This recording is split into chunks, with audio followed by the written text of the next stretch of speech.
Today we're going to talk about headings for APA style. Now here we have an example of all different kinds of headings you would use in a paper. So first, of course, is your title. Now your title is centered, it's bold, and it's what we call title case. And title case is where every word, except for words like and, in, the, are capitalized. So here we have C, this B should be capitalized as well, T and C. Now, level 1 headings, and usually these are like headings of sections.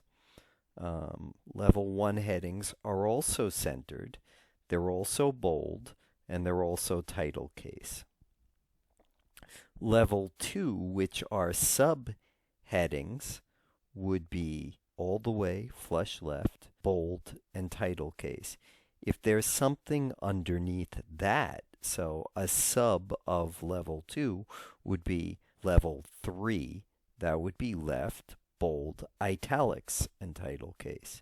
And it keeps on going that way. So a sub of level 3 would be indented, bold, title case. A sub of that would be indented, bold, italics, and title case. Now that's all very confusing. Let's take a look at how that would look in an actual paper. So let's say you were writing a paper. Your literature review would be one section of your paper. So that would be level 1 heading.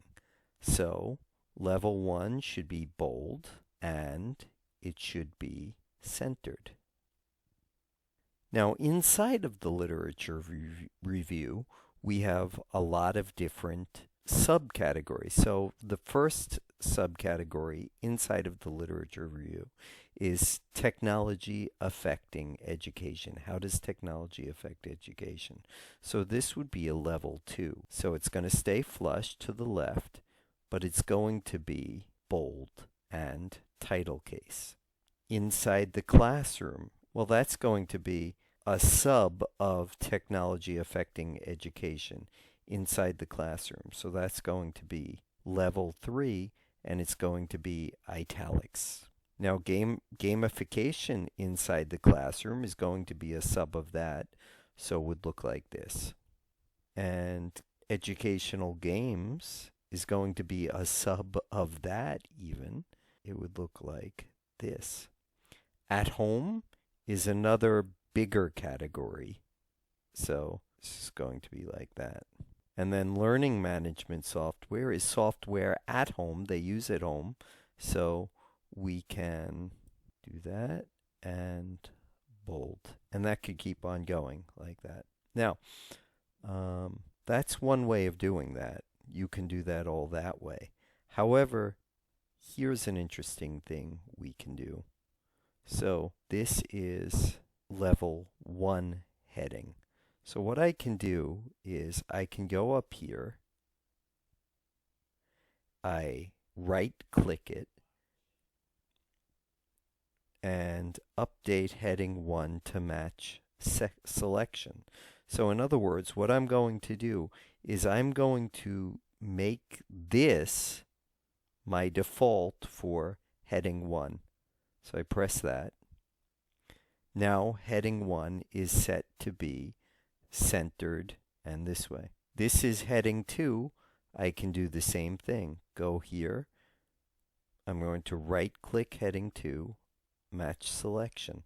This is heading 3. I could do the same thing again.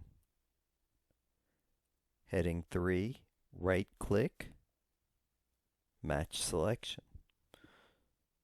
Now, what that means is if I'm writing a paper and I have heading level 1, heading level 2, heading level 3, then what I can do is I can just go up here and press level 1,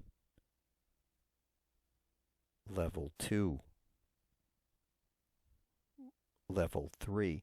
Now, it's better to use this to do the headings because help us. This will help us if we need to write a table of contents.